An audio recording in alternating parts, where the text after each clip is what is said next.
पूजा के फूल अगर आप अपने घर मंगवाते हैं और उसे पहुंचाने वाला मुसलमान है तो क्या अब फूल आपका अपवित्र हो गया?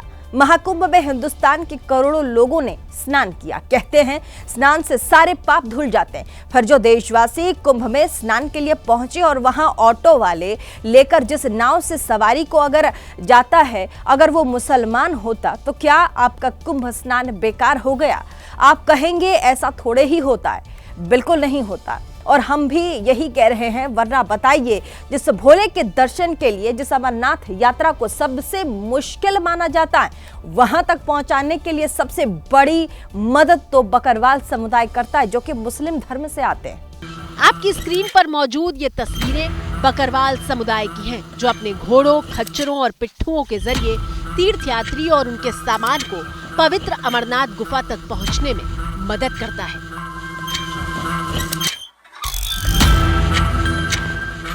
अगर मुस्लिम समुदाय से आने वाले बकरवाल समुदाय की मदद अमरनाथ यात्रा को अपवित्र नहीं कर सकती, तो फिर एक मुस्लिम अगर कांवड़ बना देगा तो कैसे धर्म भ्रष्ट हो जाएगा?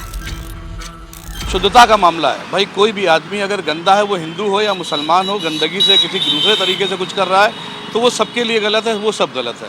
लेकिन अगर शुद्धता से, सफाई से और अच्छे मन से चीज़ों को कर रहा है तो मेरे ख्याल से वो सब सही है। सदियों से कारीगर जो हैं वो मुस्लिम भी रहे हैं और हिंदू भी रहे हैं, और किसी पर्टिकुलर धर्म के होने से चाहे वो कांवरिया बनाने का हो या कुछ भी हो, उसमें कोई अशुद्धता नहीं होनी चाहिए और ना ही होती है।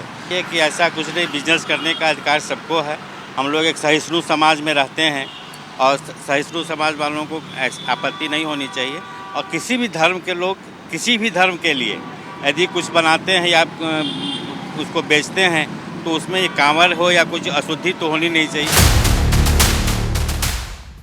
पर अफसोस की बात यह है कि हिंदुस्तान के इस ताने बाने को बिगाड़ने वाले कुछ संगठन मौका देखकर सड़कों पर निकल पड़ते हैं और इन्हें लगता है कि इन्हें धर्म के नाम पर मनमानी करने का लाइसेंस मिल गया है।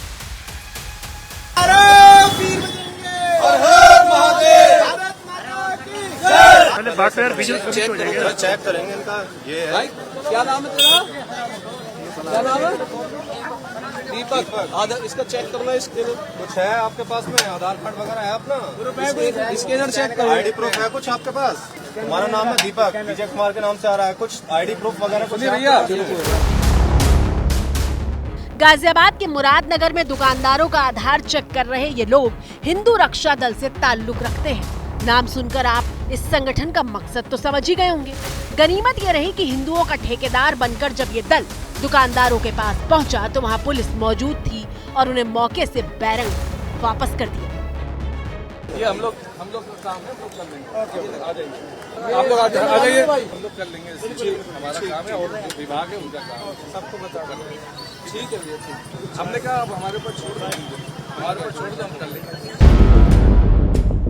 मौके पर मौजूद एबीपी न्यूज संवाददाता शिवांक मिश्रा ने हिंदू रक्षा दल के अध्यक्ष को कानून और देश के संविधान की जानकारी देते हुए कुछ सवाल जवाब किए तो धर्म की रक्षा का बीड़ा उठाने वाले इस चेहरे को पसीना आने लगा।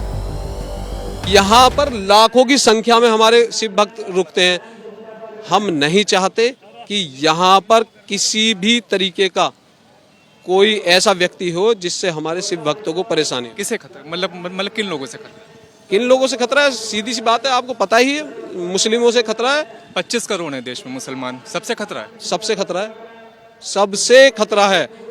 25 करोड़ से ही खतरा है हिंदू को। अब्दुल कलाम, मौलाना अब्दुल कलाम हो, चाहे एपीजे अब्दुल कलाम हो, सब हमारे देश के ही थे। देश का एक तरह से मतलब गौरव थे दोनों। वो क्या 25 करोड़ मुसलमानों में नहीं आते? नहीं, अब देखिए ना अब क्या स्थिति है। शहनवाज हुसैन, मुख्तार अब्बास नकवी, दानिश अहमद अंसारी आपके मंत्री हैं। हाँ, हमारे मंत्री हमारे मंत्री हैं। अच्छी बात है, हमारे मंत्री हैं, पर ना हम उनकी सपोर्ट चाहते हैं, ना हम उनको सपोर्ट करना चाहते हैं, क्योंकि कहीं ना कहीं ये जितने ऊंचे पद पे बैठते हैं उतना ही हिंदू खतरे में जा रहा है। धारा 21 है, right to life, right to personal liberty.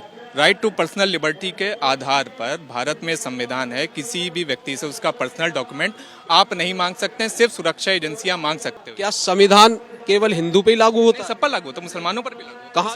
मुसलमान कहाँ मानता है?